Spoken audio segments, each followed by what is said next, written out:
I'm Don Smoke. I'm from, my territory's Alderville, Ontario, Anishinaabe. Left Ontario quite a few years ago, traveled around quite a bit. Always thought I was a Mohawk. My father was Mohawk. And it's just recently I found out that I was Ojibwe. My mother finally tracked her down. Well, didn't track her down, but tracked her roots down. And yeah, so being a good Mohawk, I am now Ojibwe. Yeah. Been on a lot of native boards and demonstrations and all kinds of stuff. Was a part of AIM way back when, Toronto Warrior Society, worked at Wandering Spirit Survival School, did literacy training in Ganawake, family support in Ganawake, did a community program for Native youth here in Vancouver years and years ago.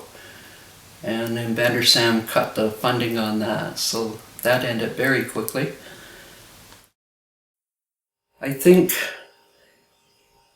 every time, I think that's what art is. I think for myself, it's walking in the bush, connected to Creator, connected to the land, and just feeling the spirits of it.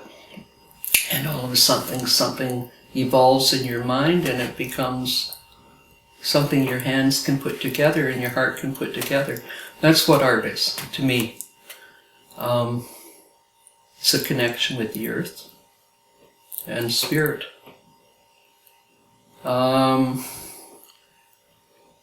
I think that's what I see with a lot of young people now. I see more and more young people getting interested in the arts, either theater, acting, singing, and art, a way of expressing yourself. I think that our suicide numbers are so high among the youth is because they haven't found a creative outlet, and I think that's what's really, really needed.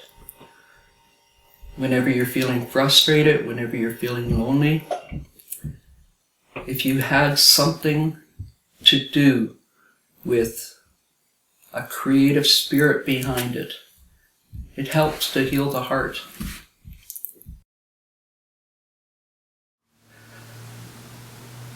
When I was younger, I lived in the bush, or else went out to the orchards fruit picking, or I was always not in the city. I tried to stay away from cities. And when I was away for a while and I would come back to a city, the noise was deafening, for one thing, and it stunk. It just purely stunk. The number of people, and back then there weren't nearly as many people as now. Everything was so crowded and claustrophobic. And I had my beads, and I could carve back in those days, bone and stone and what have you, and I'd sit on, this was in Toronto, I'd sit on Queen Street and sell my beads and make a bit of money, enough to live on. I think by doing that, I was out there, from first thing in the morning to after the bars closed at night. But I think by doing that, that probably saved my spirit, because it gave me something concrete to do. It was creative. I was behind a table and safe. And I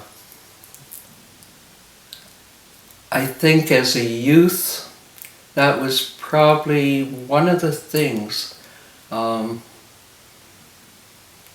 art gave me.